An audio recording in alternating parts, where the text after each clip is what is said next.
todos los hermanos que nos están escuchando a través de la Radio Adoración 91.5 FM allá en Barranquitas, Puerto Rico, toda la isla. Este es el programa La Gran Comisión. Somos los pastores Alvin y Marisol Ponce de León desde aquí, desde el centro de Texas. Y estaremos también todos estos miércoles, 3 de la tarde allá en Puerto Rico, 2 de la tarde aquí en Texas, llevando, ¿verdad?, una palabra también en relación a lo que es la Gran Comisión, ¿verdad? Evangelismo. Así que vamos a orar, ya que mi esposa es la que tiene esta parte en este día. Nos vamos a gozar, ¿verdad? Y invite a un amigo para que escuche la palabra de Dios que tiene para todos nosotros. Padre, en el nombre de Jesús de Nazaret, te alabamos, Dios, te glorificamos, Señor, exaltamos tu nombre, nombre que es sobre todo nombre, Señor Padre, gracias. Gracias por tu amor, Dios mío, gracias por tu bondad, Dios mío, gracias por tu fidelidad. Señor amado, porque tú has sido bueno con nosotros, Dios mío, te presentamos este programa, Dios mío, para que seas tú obrando en una forma especial, tocando las vidas, tocando los corazones de aquellos que nos estén escuchando a través de la radio y todas las plataformas cibernéticas, Dios mío, Padre, gracias te doy, recibe toda la gloria y toda la honra. En el nombre de Jesús. Amén, amén, amén. Amén. Muy buenas tardes. Dios les bendiga a todos. Me gozo nuevamente en esta bendición, este privilegio que el Señor me da, junto a mi amado esposo, el poderles compartir la palabra del Señor.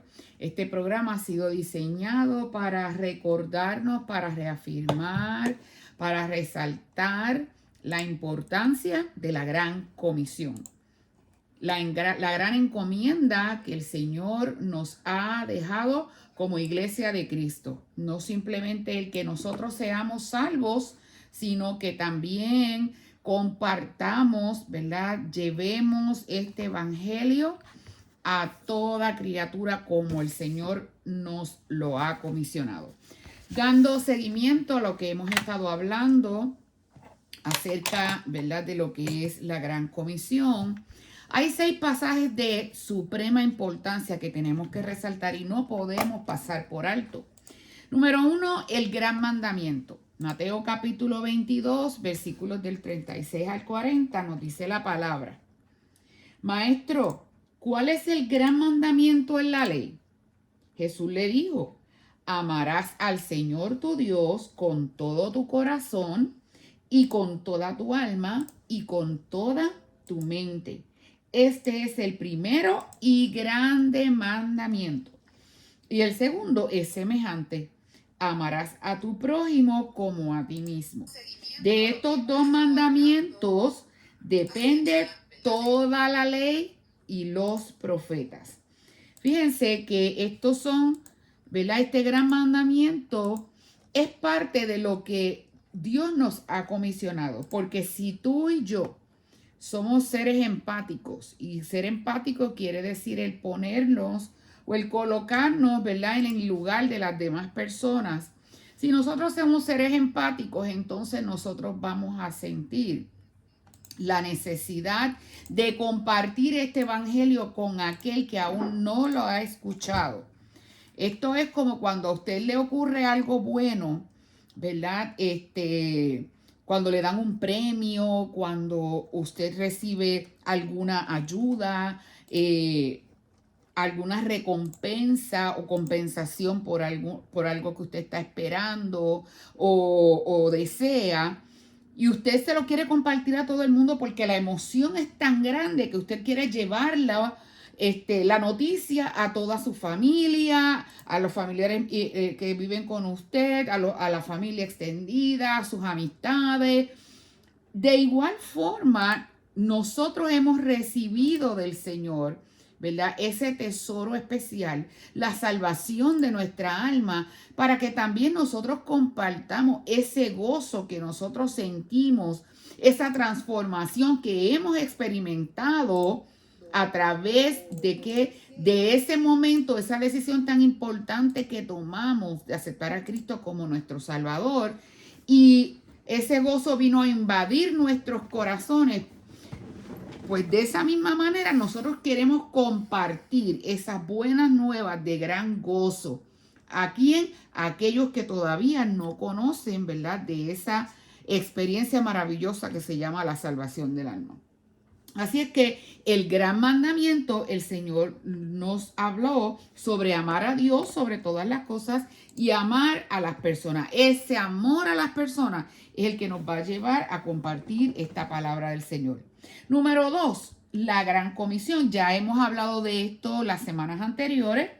A discípulos de todas las naciones, como dijo el Señor en Mateo capítulo 28, versos del 18 al 20, cuando dice, ¿verdad? Id y haced discípulos a todas las naciones, bautizándolos en el nombre del Padre, del Hijo y del Espíritu Santo. Y enseñándoles, y por ahí sigue el Señor mencionando, ¿verdad?, las cosas que tenemos que hacer.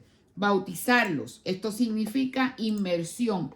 ¿Qué significa ser bautizado? ¿Por qué nos bautizamos y por qué no creemos en el bautismo de los niños? Porque los niños no tienen conciencia de pecado. Cuando nosotros nos bautizamos, lo que esto significa es que nosotros enterramos a nuestro viejo hombre y surge el nuevo hombre en nosotros. Sepultamos la vida pecaminosa y somos una nueva criatura en Cristo. Es lo que significa, ¿verdad?, la inmersión. Por eso es que en la iglesia tradicional lo que se hace con los niños es echarle, ¿verdad?, un poquito de agua por la cabecita. Eso no es inmersión. Y realmente, ¿verdad?, experimentar la inmersión es ser sumergido en las aguas y luego traído nuevamente, ¿verdad?, a la orilla, para que nosotros podamos experimentar lo que es la transformación de Dios en nuestra vida. Así es que tenemos que bautizarlos. Ese fue lo que estuvimos hablando el domingo respecto al eunuco, que se escuchó, bueno, leía, pero no entendía. Y el Espíritu tomó a Felipe y lo llevó al donde estaba el eunuco y le había dado unas instrucciones específicas.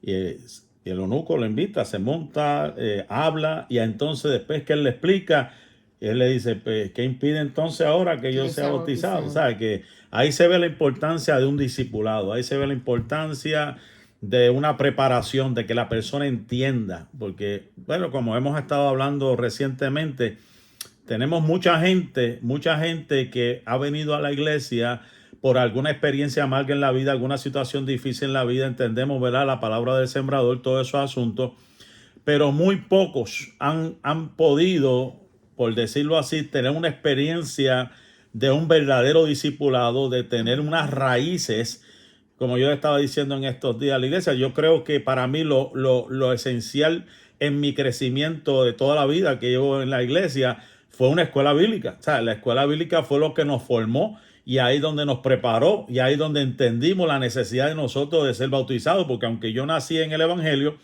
no fue como hasta los 9, 10 años que yo dije, wow, yo he sabido, escuchaba y veía, y yo dije, pues yo quiero tener esa experiencia también. Y no fue hasta que llegó ese momento que tenía la madurez suficiente para entender lo que estaba haciendo, ¿verdad? Y ahí es donde esas fueron las experiencias, pero todo fue por una escuela bíblica, por una enseñanza, y después me llevan a las aguas, y ahí es donde yo hice ese compromiso, porque eso es un compromiso entre Dios y los hombres, donde vamos a decir, estamos dejando la vieja criatura atrás y ahora estamos sirviéndole a Cristo. Amén. Bien importante, ¿verdad?, que demos de gracia lo que por gracia nosotros hemos recibido. Así es que hay que hacer discípulos, hay que bautizarlos, hay que enseñarles a obedecer. Y esto no es simplemente de palabras y de predicarle. Esto es importante modelarlo. O sea, ¿cómo yo voy a enseñar a mi hijo a obedecer si yo no me sé someter a aquellos que están, ¿verdad?, sobre mi cabeza, los que están en autoridad, los que se supone que yo obedezca y que siga? ¿Cómo yo puedo entonces enseñarle a una persona acerca de obedecer, de sometimiento, si yo no me someto, si yo no obedezco? Hablábamos de esos puntos bien interesantes, porque por lo menos yo he enseñado y seguiré enseñando. Tú no puedes dar lo que tú no tienes. Exacto. O sea, tú no puedes enseñar algo que tú no has experimentado. Tú no puedes decir algo que tú no has visto. Sabes que hay cosas que es en base a una experiencia, pero en base también a un encuentro, ¿verdad? En la palabra con el Señor, y ahí es donde viene la obediencia, porque nosotros entendemos que esa palabra no es cualquier libro, esa es la palabra inspirada por Dios que nos está diciendo cómo nosotros debemos conducirnos en este camino. Decíamos hace 2 semanas atrás esta expresión que me gusta mucho que dice, recuerde que el cristianismo es más un modelar que un enseñar. Yo puedo enseñar muchas cosas en teoría, pero ¿cómo yo modelo eso que yo estoy enseñando? ¿Sabe? Como bien decía mi esposo, nadie puede dar de lo que no tiene. Realmente nosotros tenemos que aprender a modelar esa palabra que nosotros estamos profesando y llevando. Entonces, por eso es que tenemos que pasar por un proceso de discipulado para salir a llevar el evangelio y compartir las buenas nuevas de salvación. Hace un tiempo compartíamos y conversábamos y nos reíamos porque mi esposo traía a colación una anécdota de un hermano que fue a predicar en un servicio en la calle y empezó a hablarle a la gente sobre los 4 jinetes del Apocalipsis. Entonces, imagínense cómo es posible que usted y otros acostumbran a comenzar, ¿verdad?, a enseñar dogmas y doctrinas cuando están en los servicios en la calle. Y realmente nosotros no podemos sacar unas cosas de un orden. O sea, ¿cómo pretendemos que las personas tomen ciertas decisiones y hagan ciertos cambios en su vida cuando todavía ni tan siquiera le han entregado su corazón al Señor y no han sido discipulados? Por eso es que también enseñamos, una cosa es ser convertido, ¿verdad? Y hay quienes son convencidos nada más, no se han convertido, se convencieron por una palabra que escucharon, pero no han entregado su corazón al Señor. Dice, ok, eso suena bien, me gustó, Pero entonces está el discípulo. Ya eso son 3 cosas que la gente tiene que entender, que a medida que tú estudias la palabra, te vas convirtiendo en un discípulo, que no es simplemente por haber escuchado, sino que tienes que entregar tu tiempo, tienes que entregar, prácticamente tienes que cambiar tus prioridades y establecer las correctas, que es buscar primeramente el reino de Dios. Amén. Y su justicia, y lo demás vendrá por añadidura. O sea, la situación que a veces enfrentamos, y muy bien lo dijo mi esposa, que hay veces que se predican cosas que realmente no están ayudando en el crecimiento de la persona, porque son cosas que lo hablamos entre personas que han alcanzado cierta madurez para poder entender lo que es el libro de Apocalipsis, el libro de Daniel. Ahora está el otro tipo de personas, como yo decía los otros días, que quieren, como quien dice, estoy hablando del argot de la pesca, quieren pelar el pescado sin haberlo sacado todavía del agua, ¿sabes? Quieren escamar el pescado sin haberlo sacado del agua. Primero hay que traerlos y educarlos, enseñarlos, y el Espíritu Santo comenzará a moldear y sacará lo que tenga que sacar. Pero hay quienes, pues, lamentablemente, en vez de enseñar la palabra como está, comienzan a adoctrinarlo, a dogmatizarlo, y lo único que ven es un evangelio de rigidez, de quítate esto, pon esto, haz esto, no hagas esto. Y como decía en estos días la iglesia, ahora hay una modalidad por en otros lados, otros países, que no vale la pena ni mencionar, que mientras más botones tú tengas en el cuello, más santo eres. Mientras más sacos de silicio y botones hasta acá arriba, más santo eres. Y yo digo, ¿pero de dónde sacaron eso? Vamos a enseñar a Cristo, vamos a enseñar la palabra, vamos a enseñar lo que es ser una nueva criatura, vamos a enseñarle lo básico, lo que dice la Biblia, de modo que si alguno está en Cristo, nueva criatura es. Las cosas viejas pasaron, es aquí que todo es hecho nuevo. Vámonos a las bases, vamos a buscar la raíz del asunto, porque cada cual vino desde un background, un trasfondo cultural diferente, que a lo mejor le enseñaron otras cosas que usted no sabía. O sea, hay que conocer la oveja para saber cómo poder trabajar con ella, porque por ejemplo, nosotros hemos tenido el caso aquí en Texas, que hemos tenido ¿verdad?, de Centroamérica, de México, de Honduras, y hemos tenido que aprender la forma, porque hay expresiones que ya no nos entienden, y hay expresiones que ellos dicen que nosotros no entendemos. Entonces a veces hablamos y ellos se quedan como, ¿de qué me está hablando esto? ¿De qué quiere decir eso? Y eso es básico también en el evangelismo, saber la región donde está y hablar el idioma correcto para que ellos puedan entenderte. Es bien importante, y vamos a estar, ¿verdad?, en el trayecto de estos programas los próximos miércoles. Vamos a hacer distintas estrategias que podemos utilizar, que son muy productivas para la evangelización.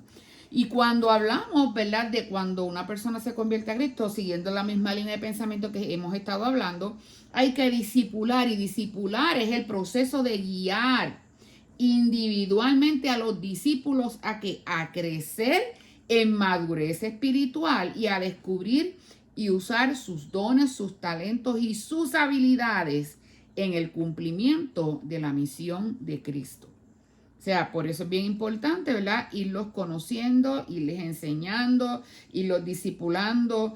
Algo bien curioso, yo recuerdo cuando a mí me fueron a bautizar, yo tenía 12 años, cuando me bautizaron en las aguas, y no es que uno tenga que practicarlo, ¿verdad?, categóricamente como lo hizo el pastor que me bautizó a mí, pero algo que él hizo fue, él nos dio un examen para ver cuán preparados estábamos nosotros para ser bautizados. Y al final dijo, yo quiero que todo el mundo me enseñe sus rodillas, a ver si ustedes oran, porque ustedes no tienen callos en la rodilla, ustedes no oran. Él siempre nos decía eso.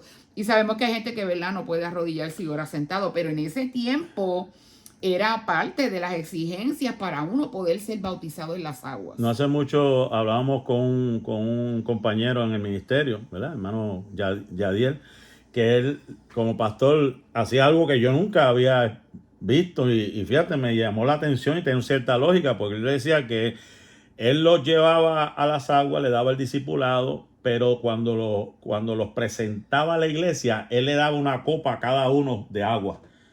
Como quien dice, fuiste sumergido en las aguas, pero ahora también una representación de una limpieza interna. Él decía, o sea, que el agua purifica. Él decía, yo le daba lo de afuera, pero también le hacía tomar agua para que entendiese que no solamente lo de afuera, sino que lo de adentro también tiene que ser limpio. Esa es una ceremonia especial que él hacía para eso. Muy importante que ambas cosas, ¿verdad?, vayan de la mano. Entonces, haz discípulos, bautízalos, enséñales a obedecer con tu ejemplo y con la palabra. Promesa, yo estaré contigo. Que dijo Jesús, he aquí yo estoy con vosotros todos los días hasta el fin del mundo. Entonces, ¿cuál es ese nuevo mandamiento que el Señor dio? Otra vez recalca, ámense unos a otros. Prueba de que somos sus discípulos es amar a otros discípulos. Amar a nuestros hermanos, amar incondicionalmente, amar traspasando toda barrera racial, porque el Señor no hace acepción de personas. Eso me acuerdo de una misionera que me acuerdo de un mensaje que él decía, si tú te cortas, vas a ver que tienes el mismo color de sangre de cualquier país del mundo, o sea, que no hay diferencia. Todos tenemos el mismo color de sangre por dentro. O sea, todos fueron creados por Dios. Fueron creados por Dios. Los hijos de Dios son los que conocieron, aceptaron a Jesús como su único y exclusivo Salvador. Pero hay que amar como Cristo amó, porque la Biblia dice que Él amó a todo el mundo, que entregó su único hijo. Exacto. Y ese es uno de los versículos que más adelante vamos a utilizar, porque es un punto muy clave para poder evangelizar. Juan 3:16, porque de tal manera, o sea, fue tan grande su amor que dio, porque de tal manera amó Dios al mundo que ha dado a su Hijo unigénito para que todo aquel que en Él cree no se pierda, mas tenga vida eterna. Y fíjese que utiliza ese verbo en el tiempo presente, todo aquel que en Él cree, en el presente, en tiempo presente. No crea, sino cree, todo aquel que en Él cree. No se pierda, mas tenga la vida eterna. Eso es un presente progresivo, ¿verdad? Exacto. La otra parte, la foto instantánea de la iglesia primitiva, es lo que dice la Biblia en Hechos capítulo 2, versos 42 al 47, que habla sobre la devoción continua a la enseñanza de los apóstoles, el compañerismo entre la iglesia, el partimiento del pan, la oración, cosas maravillosas que estaban pasando allí en la iglesia primitiva, unidad e intereses en común, necesidades suplidas de manera sacrificial en el cuerpo, y se reunían en el templo y de casa en casa. ¿Sabe? Ellos compartían, dice la Biblia, y usted cuando lee este pasaje de Hechos capítulo 2, versos del 42 al 47, La palabra nos dice que ellos tenían todas las cosas en común. Y qué bonito cuando podemos contar con una comunidad de fe que nos apoya, ¿verdad? Y que nos anima, que está al pendiente de nosotros. No solamente el estar pendiente al bienestar de los hermanos es responsabilidad de un pastor. Para eso también hay un grupo en la iglesia. Somos hermanos en Cristo, somos familia. Es como decir, pues la responsabilidad de que mis hermanos estén bien solamente recae o verificar que ellos, ¿verdad? El bienestar de ellos solamente recae sobre los hombros de mis padres. No, yo también como hermana puedo estar al pendiente de cómo están mis hermanos en la fe. La Biblia también establece que parte de la costumbre era que las ancianas cuidaban de las viudas jóvenes. O sea, era una forma también de hacerse cargo de alguien. Entonces, la Biblia habla que los espirituales también hay que restaurar el débil de la fe. Eso quiere decir que va a venir gente debilitada que se necesita de otras personas espirituales. Por eso yo seguiré aconsejando toda mi vida hasta que muera. La persona, si quiere crecer, debe, como dicen por ahí, arrimarse a un árbol frondoso que esté dando fruto. Esa es la única forma de crecer. Si se pega a un árbol hueco, seco y vacío, no va a crecer. So, que es bien importante que la persona entienda que los ancianos se supone, ¿verdad? Digo, se supone, los diáconos, ancianos y líderes están para darle cobertura en las áreas que necesite para poder crecer. El pastor está para enseñar, está para educar, pero tenemos hermanos con experiencia, personas con experiencia que pueden darle un consejo y decirle cómo ellos han sobrevivido en el evangelio. Porque es que estamos ahora mismo en una generación que hay de todo, o sea, hay toda clase de familias formadas, toda clase de pensamientos, ideologías, que hay que saber cómo bregar esos asuntos. O sea, nosotros los pastores ahora mismo estamos lidiando con la famosa cultura woke y lo que están creando sus propias culturas dentro de la cultura y haciendo sus propias cosas que lo que están trayendo es confusión. Entonces eso es para el discipulado. Es sumamente importante que la gente entienda que hay unas bases que no son negociables. Hay unos asuntos en la Biblia que no son negociables, que hay que seguir como está estrictamente, porque si nos vamos a llevar por ese tipo de pensamiento, ellos lo que hacen es prácticamente, como ellos se sientan y vean las cosas, hacen su cultura y se está viendo dentro de las iglesias. Ya en Guatemala nosotros fuimos unos años, ¿te acuerdas? Y decían que ya no se necesitaban templos. Ahora lo que hacen es que se reúnen en anfiteatros, en teatros, ponen una pantalla, una bocina y escuchan al predicador desde ahí, desde la televisor. Eso yo no lo negocio. Yo creo que la iglesia debe seguir con sus cultos presenciales, con su pastor, con su gente, dentro de un edificio, adorando y glorificando a Dios. Por lo menos ese soy yo. O sea, hay excepciones como hemos tenido en la pandemia que no pudimos traer un recurso y lo tuvimos que pasar por uno de los televisores. Eso fue algo, ¿verdad? Porque fue parte de la pandemia, pero lo normal es que vengan a la iglesia, los nuevos convertidos vengan a la iglesia, se discipulen en la iglesia, se aprende en la iglesia, donde se sirve es en la iglesia. Y así es donde la gente tiene que aprender a entender el concepto de lo que es convivir en la iglesia. Amén. Hay que seguir, ¿verdad? Como dice aquí, compartiendo la comida entre todos, identificando dónde está la necesidad para poder ayudar. Muchas veces hay cosas que tenemos que tomar en consideración.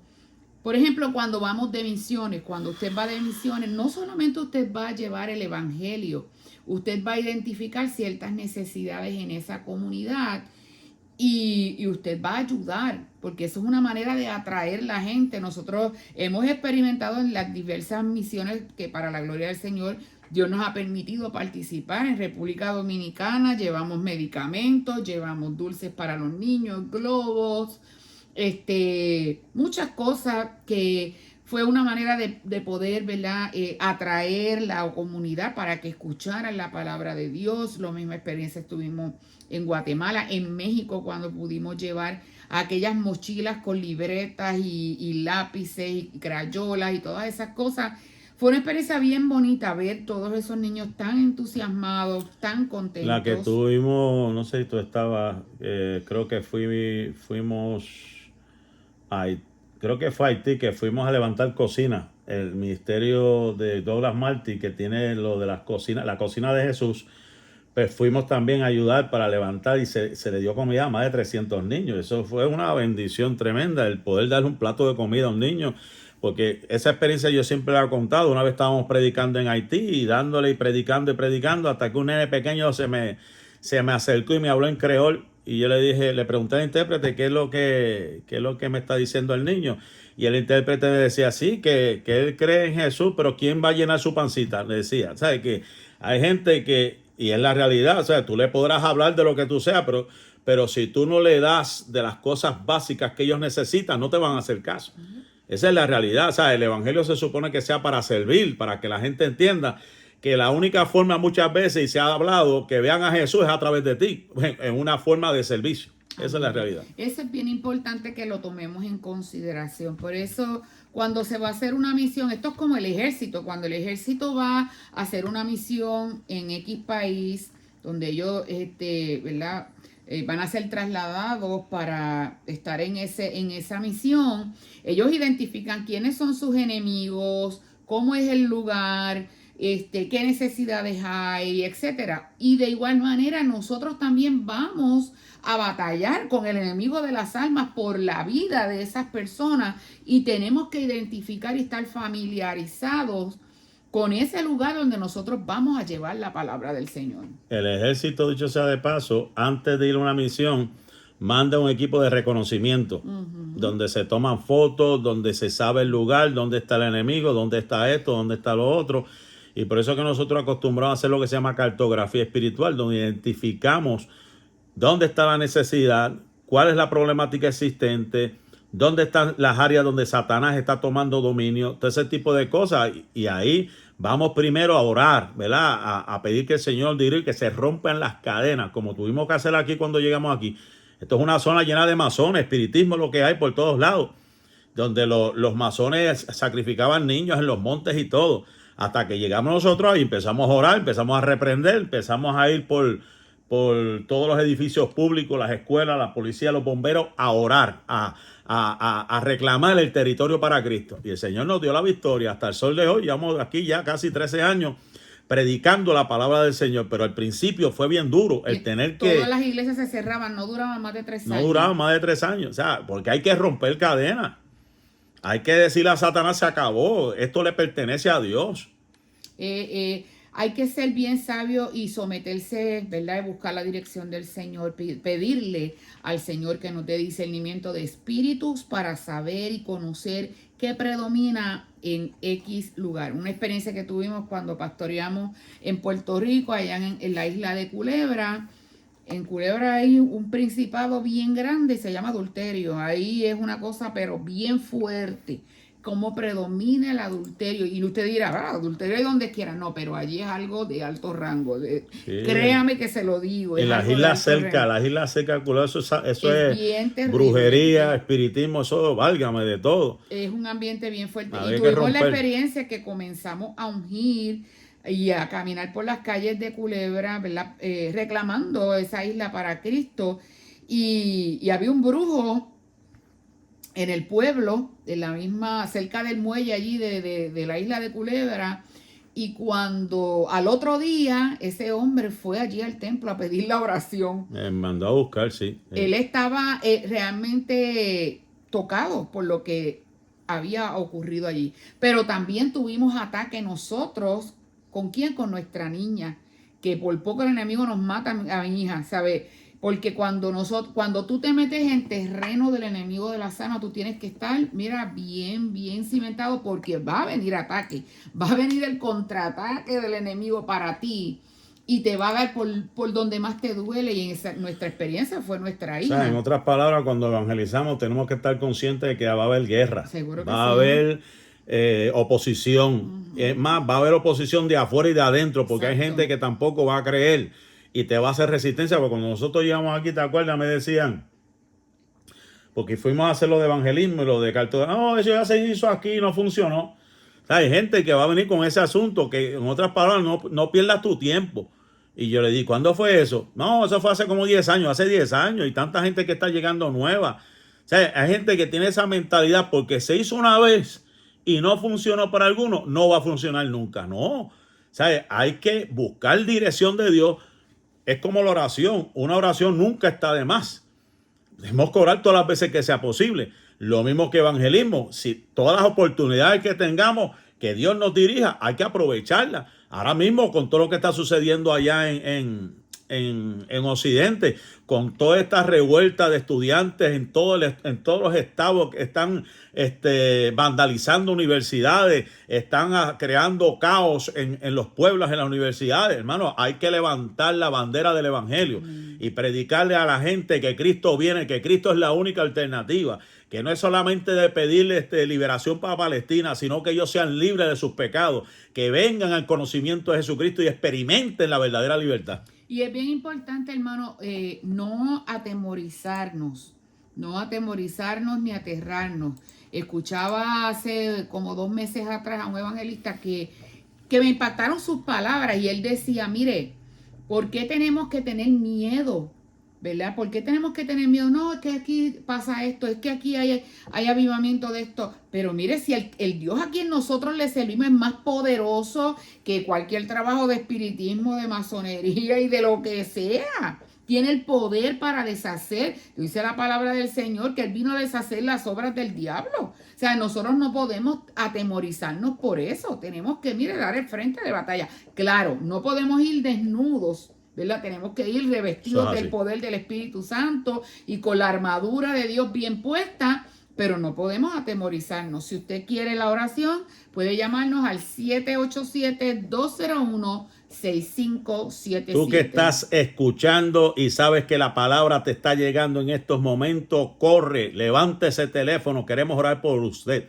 Queremos hacer el plan de salvación en esta hora, que usted repita las palabras y que acepte a Jesucristo y corra para una iglesia no cerca de usted, sino cerca de la palabra. No cometa el error porque está cerca, se cree que sea la iglesia verdadera. No, tienes que buscar una que se predique la palabra como está. Amén. Amén. Continuando, dice la Biblia que ellos alababan a Dios, ellos tenían favor con todo el pueblo, ¿verdad? Los apóstoles, y veían gente que se añadía al cuerpo de Cristo como cada día. Ahora vamos a entrar, y yo quiero que usted escuche detenidamente esta reflexión que cuando yo la escuché, ministró mucho a mi corazón. Y vamos, ¿verdad? En el tiempo que nos queda, a fragmentar y vamos a fomentar la discusión de esta reflexión tan importante. Y escuche bien, se llama la estación de salvavidas. Esta meditación nos hace ver que no perdamos la visión de la encomienda que Dios nos ha dado de ir y salvar las almas. Y nos dice que en una costa muy peligrosa donde frecuentemente chocan los barcos, existía una pequeña y simple estación de salvavidas. El edificio era muy sencillo y solamente había un bote, pero los pocos pero entregados miembros vigilaban, escucha bien, constantemente el mar. Sin pensar en sí mismos, ellos iban fuera día y noche, buscando incansablemente a los perdidos. Algunos de los que salvaron y varios otros de alrededor del área buscaron asociarse con la estación y dar a ellos tiempo, dinero y ayuda para el apoyo de su trabajo. Nuevos botes fueron comprados y nuevo personal entrenado. La pequeña estación de salvavidas creció. Algunos miembros de la estación se molestaron de que la construcción era muy simple y pobremente equipada. Ellos sintieron que un lugar más confortable podría servir como un primer refugio para aquellos que fueran salvados del mar. Ellos reemplazaron los catres por camas y pusieron mejoras en el alargado edificio.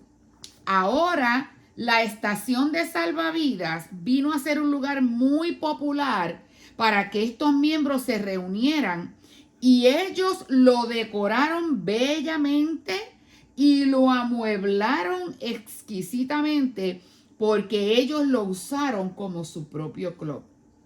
Menos miembros tenían interés en ir al mar, escuche bien, para hacer misiones salvavidas. Así que ellos usaban empleados para hacer ese trabajo. El ambiente de los salvavidas siguió prevaleciendo en la decoración de su club. Y había un bote salvavidas como símbolo en el cuarto en donde las iniciaciones para ingresar al club eran realizadas. Por este tiempo, un gran barco encalló cerca de la costa y los empleados entregaron en botes llenos a las personas con frío, mojadas y casi ahogadas. Ellos estuvieron sucios, enfermos y algunos de ellos eran de piel negra y otros amarilla. El nuevo y hermoso club estaba en un caos. Por eso el comité de propietarios inmediatamente tuvo que construir afuera del club una bañera para que las víctimas del barco encallado pudieran ser limpiadas antes de entrar al club. En la próxima reunión hubo división entre los miembros del club. La mayoría de los miembros buscaron que separaran las actividades de rescate del club porque para ellos, escuche bien, resultaba molesto y obstruía la vida social normal del club. Algunos miembros insistieron en que su propósito de salvar las vidas era lo principal y señalaron que ellos deberían ser llamados la estación de salvavidas. Pero los otros finalmente votaron en contra y dijeron que si ellos buscaban salvar vidas de todos los tipos de personas quienes sufrieran el choque de un barco en esas aguas, ellos podrían comenzar su propia estación de salvavidas en otra zona de la misma costa. Y ellos lo hicieron. Con los años que pasaron, la nueva estación experimentó los mismos cambios que tuvieron en la vieja estación. Entonces, esta se convirtió en un club y nuevamente otra estación de salvavidas fue fundada. La historia continúa repitiéndose y si visitas hoy día, bendiga el pastor Leo. amén, la costa, tú encontrarás un número de clubes exclusivos a lo largo de esta.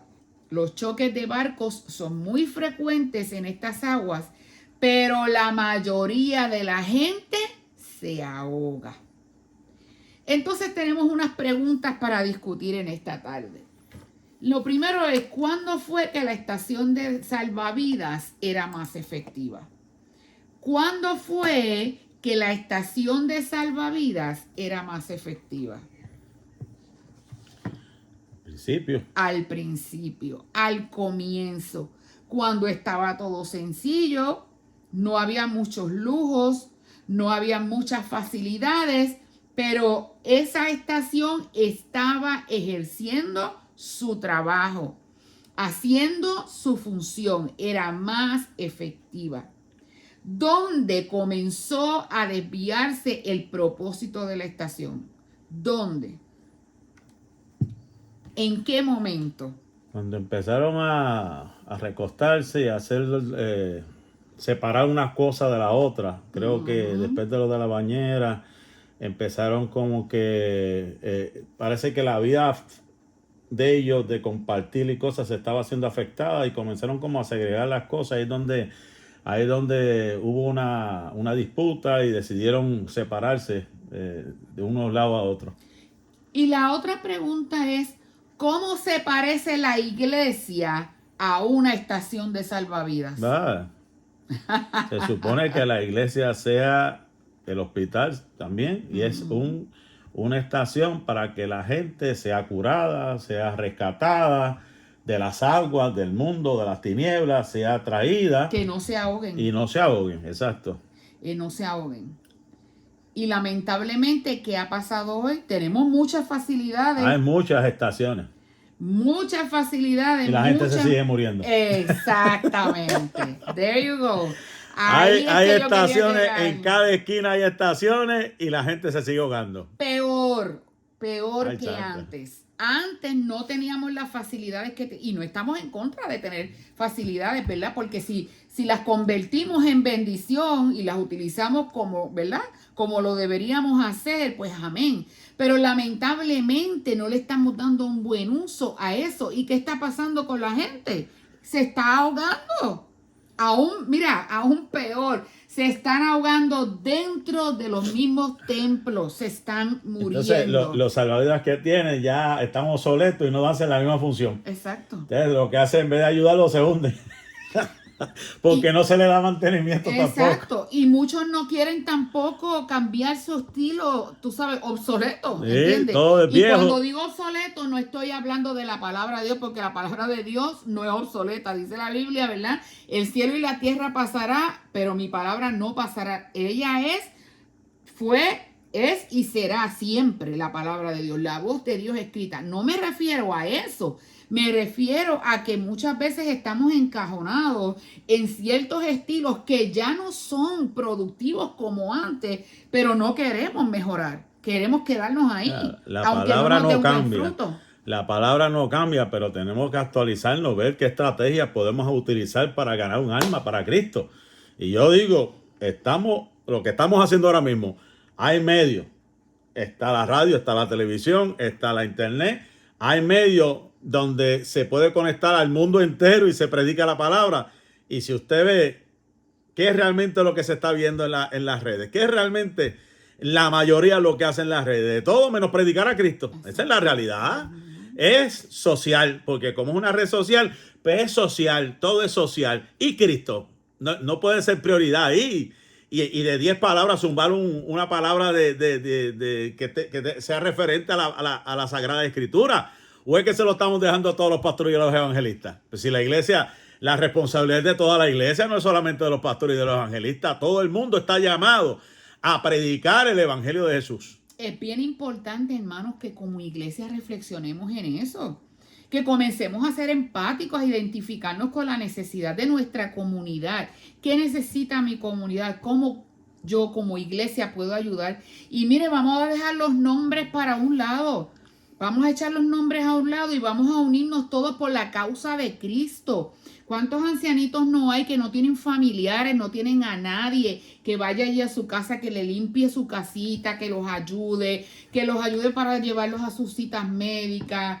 Entre otras cosas que usted le puede ayudar, una mujer que está sola criando sus hijos y no tiene las facilidades, ¿verdad? Pues porque X o Y razón, sea la situación económica, sea lo que sea, entre tantas cosas que podemos identificar en nuestras comunidades y nos estamos haciendo los sordos, los ciegos y los mudos, lamentablemente. A mí me gusta el ministerio que tiene un pastor amigo nuestro allá en Cuba, que lo que hace es que reciben en un lugar los ancianitos y le dan cuidado, le dan comida, los peinan, las maquillan, le bregan con las uñas, peinado, y ellas se sienten súper contentas. Y eso es una manera de servir también, una manera de ayudar también. Y cuántas formas y maneras no hay para poder llegar, impactar una vida, con un Cristo te ama, con un Dios te bendiga, o algo así sencillo. Pero volvemos a lo mismo, estamos como en los tiempos como dice la Biblia, tiempos de Lot y los tiempos de Noé. En los tiempos de Lot la gente estaba materializada, lo mismo que el tiempo presente. Y los tiempos de Noé, estaba la gente casándose y dando, o sea, todo era sus pasiones. Entonces, ahí fue donde vino el diluvio, ahí fue donde vino fuego. ¿Por qué? Porque no se estaba haciendo lo que se supone que se hiciera. Exacto. Y es bien importante que nosotros como iglesia reflexionemos en esto. La otra pregunta ¿es bueno o deseable siempre crecer? Es bueno crecer, claro que es bueno crecer. Es deseable crecer. pero que ese crecimiento, ¿verdad? Volvemos a lo mismo, que todos estos avances tecnológicos, todas estas cosas, facilidades que tenemos, le demos un buen uso. ¿Es inevitable crecer si está supliendo las necesidades? Claro que sí. Gente se va a ir acercándose, porque cuando la voz se corre, mira, el Señor está haciendo milagros en esa iglesia, el Señor está haciendo sanidades en esa iglesia, el Señor está levantando gente en esa iglesia, Dios está libertando gente y la gente va a correr. Hay gente que malinterpreta el texto ese que dice, y el Señor añadía, como quien dice, ellos no hacían nada y el Señor mismo los traía, ¿no? Exacto. Eso es la iglesia, el Espíritu Santo a través de la iglesia, el Señor tocaba a la gente y la gente venía a la iglesia. Amén. Pero vimos, ¿verdad? Hicimos mención de las cosas que ellos hacían, todo lo tenían en común, estaban ahí preocupados los unos por los otros. Y cuando hablamos de ancianas, no necesariamente es persona, ¿verdad? Cronológicamente anciana. Puede ser una muchacha joven, una anciana, porque es una muchacha que ha adquirido una madurez espiritual, que, ¿verdad? Lleva toda la vida sirviéndole a Cristo, que ha alcanzado, ¿verdad? Cierto crecimiento espiritual y puede ser de guía para otras personas que son nuevos convertidos. La otra pregunta ¿es inevitable crecer si estás supliendo las necesidades? Ya dijimos que sí. Si no te gusta la iglesia como es ahora, ¿qué alternativas podemos dar? Claro, o sea, eso es una gran realidad. Hay gente que dice, no, la iglesia no es la misma de antes. No, que la iglesia era así antes. Yo sé, había unos contrastes significativos y unas diferencias crasas de cosas que pasaron en el pasado, pero la Biblia sigue siendo la misma, Dios sigue siendo Dios. ¿Quiénes son los que han cambiado? Nosotros somos los que cambiamos. Dios sigue siendo Dios. El hombre se ha adaptado al mundo en vez del mundo convertirse a la iglesia. O sea, la iglesia no se puede amoldear al mundo. O sea, tenemos que seguir siendo iglesia. Amén. O sea, tenemos que seguir siendo iglesia. La iglesia que busca, la iglesia que restaura, la iglesia que sana, la iglesia que Dios la usa para libertar, la iglesia que Dios la usa para ayudar, la iglesia que Dios la usa con poder y con gloria. Lo que los médicos, lo que los psicólogos, lo que los psiquiatras no pueden hacer, la iglesia lo puede hacer en el poder de Dios. Amén. Y es bien importante que entendamos esto, amados hermanos. Entonces, ¿qué debería hacer la iglesia con todo su dinero? Ay, santo. Porque hoy día muchas iglesias están enriquecidas, tienen un gran imperio.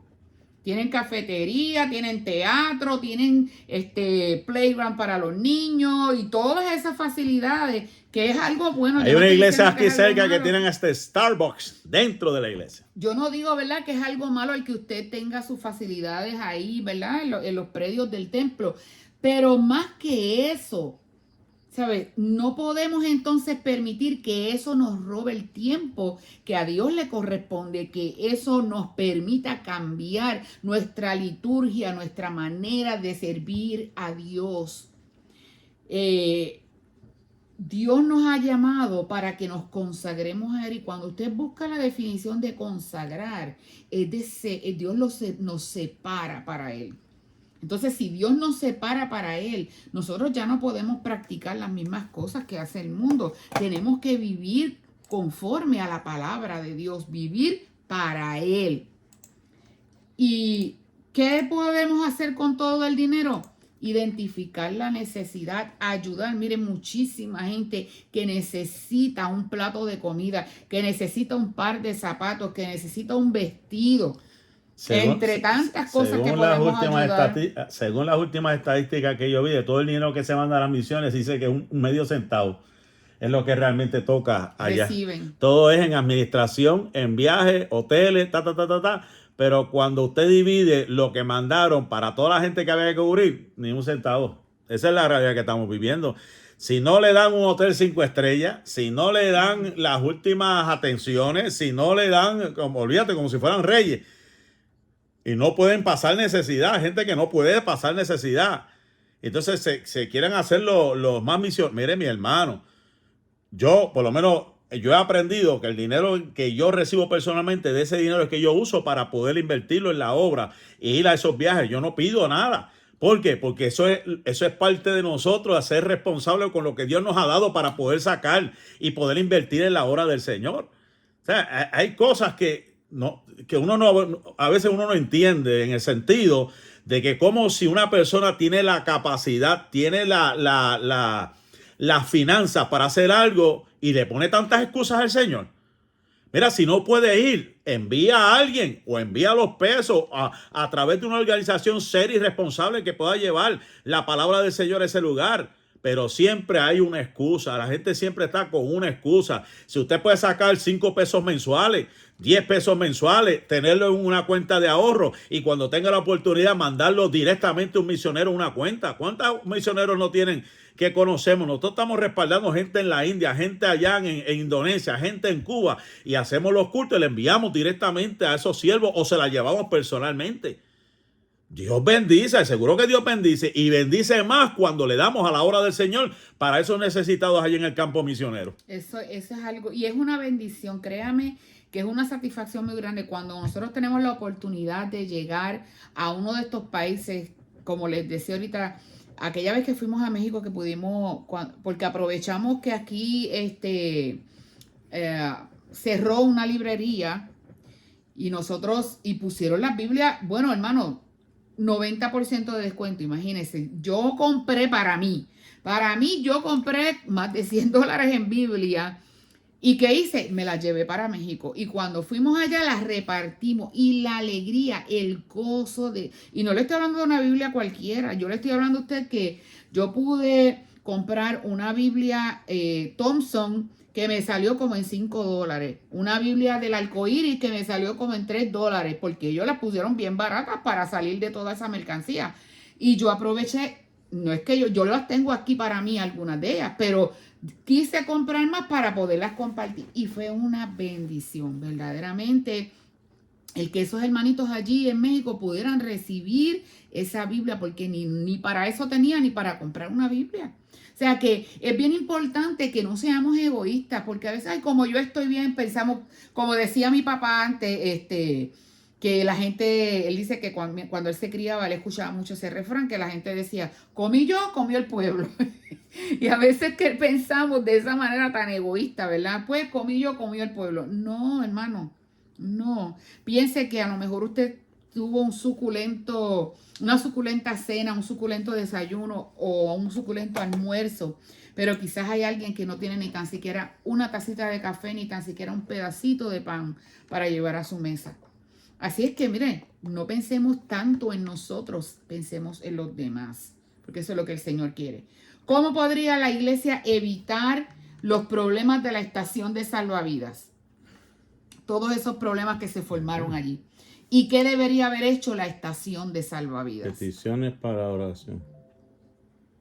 Tenemos aquí varias peticiones para oración. Tenemos Ernesto Encarnación pide la oración por salud y fortaleza. Amén, dice aquí. Amén. Ernesto Encarnación está pidiendo oración por salud y fortaleza. Amén. Oramos, Padre, en el nombre de Jesús de Nazaret. Dios mío, Padre, venimos delante de ti, presentamos, Dios mío, a Ernesto Encarnación, Dios mío, Padre, que ha pedido la oración, cual sea la necesidad, Dios mío, que está batallando con su salud, Dios mío, Padre, y que necesita nuevas fuerzas en esta hora. Tu palabra dice, Dios mío, Padre, que tú das fuerza al cansado y multiplícalas de aquel que no tiene ninguna.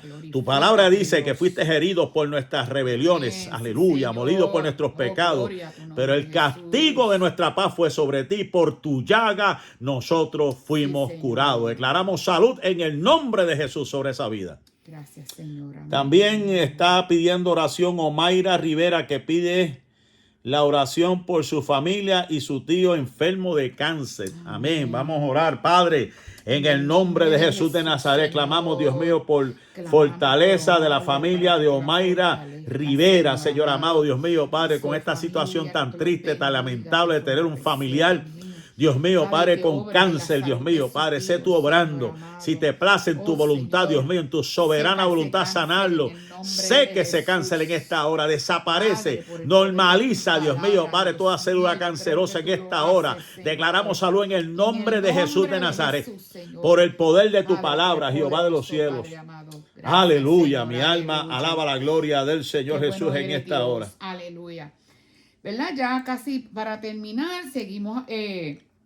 ¿Cómo podría la iglesia evitar los problemas de la estación de salvavidas? ¿Qué debería haber hecho la estación de salvavidas? ¿Qué debería hacer la estación de salvavidas? Bueno, primero para mí tiene que reenfocarse reenfocarse, reestructurarse y volver a las bases de lo que es la iglesia del Señor. O sea, la iglesia del Señor no se creó para entretener a la gente. La iglesia del Señor se formó para capacitar, para instruir y movilizar a la gente. ¿Hay alguien más? Omaira Ortiz llama para oración por la crisis familiar en Puerto Rico. Amén. Crisis amén. familiar en Puerto Rico. Amén. Vamos a Amén, orar. Padre, en el nombre de Jesús de Nazaret, Dios mío, Padre, pedimos en esta hora, Dios mío, Padre, por la crisis, Señor amado, familiar en Puerto Rico, Dios mío, tantas familias, tanta violencia, Dios mío, tantos, Dios mío, feminicidios, Dios mío, Padre, tanto maltrato, Dios mío, Padre, tanta, Dios mío, Padre, muerte que están habiendo, Dios mío, Padre, desesperación, depresiones, Dios mío, angustia, jóvenes, Dios mío, que se están quitando la vida, jóvenes que están quitando la vida, ancianos, hijos contra padres, padres contra hijos. Señor, en el nombre de Jesús, Dios mío, en esta hora, Dios mío, Padre, reprendemos todo espíritu de las tinieblas, todo espíritu de violencia, todo espíritu de depresión, Dios mío, todo espíritu, Dios mío, de contienda. Señor amado, Dios mío, que está cautivando y destruyendo estas familias, Padre, en el nombre de Jesús de Nazaret. Lo creo por el poder de tu palabra. En el nombre de Jesús, Señor. Amén, amén, amén. Gloria al nombre del Señor. Aleluya. Oh, gloria al Señor. Y seguimos aquí, gloria al Señor, como dice, ¿qué debería haber hecho la estación de salvavidas en ese momento? Tiene que reestructurarse, recapacitar y volver a la base para poder hacer la misión que se supone que haga la iglesia, dentro y fuera de la iglesia. Amén. La iglesia no se hizo para estar encerrada en cuatro paredes. La iglesia se hizo para predicar el nombre del Señor Jesucristo a toda criatura. Así es. ¿Es necesario asistir a la iglesia para ser cristiano? Bueno, la costumbre para poder mantener un ambiente de coinonía con los demás hermanos es que vaya a una iglesia.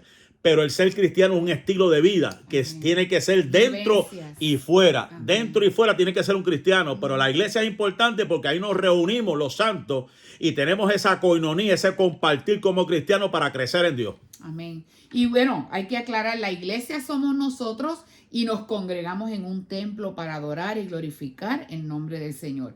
¿Cuáles son los buenos y malos puntos de tu congregación? Bueno, eso cada cual lo ve. Tú evalúas. Eso cada cual. Tú evalúas, ¿verdad? Cuáles son los buenos y los malos puntos y de alguna manera contribuye positivamente a que esos malos, ¿verdad?, puntos puedan mejorarse y la iglesia siga creciendo. Y para terminar, si pudieras describir la moraleja de la historia de la estación de salvavidas, ¿cuál sería esta? Hay muchas estaciones alrededor nuestra y eso refiere a que hay muchas obras alrededor nuestra. Y aunque hayan o existan muchas estaciones en muchos, la misión tiene que cumplirse, tienen que buscar de salvar vidas. No podemos dejar que se ahoguen las vidas, que perezcan. La misión es salvar vidas. Amén, amén y amén. Así es que, mis amados hermanos, les animo a que sea una estación de salvavidas. Mantenga la esencia de quién es usted. Usted es un creyente, usted es un seguidor de Cristo. Sea un seguidor de Cristo en todo el sentido de la palabra. No sea un nombre, sea una voz. Si alguien no lo quiere hacer, hágalo usted. Exacto. Sea pionero en su región. Amén. Sea pionero donde usted está. No espere que nadie le diga que tiene que predicar. Predica a Cristo a tiempo y fuera de tiempo. Amén. Y amén. Amén. Así que le damos gracias al Señor y a cada uno de los hermanos que nos han estado escuchando, nos escucharon o próximamente nos estarán escuchando y estén compartiendo esta transmisión. Este es el programa evangelístico La Gran Comisión que estamos saliendo al aire los miércoles de 2 a 3 horas de Texas, de 3 a 4 horas Puerto Rico. Así que muchas gracias por habernos sintonizado. Sigan con la programación restante de la emisora. Dios les bendiga, Dios les guarde, la paz y la bendición de Dios sea con cada uno de ustedes hoy, mañana y siempre. Bendiciones. Pasamos a los estudios.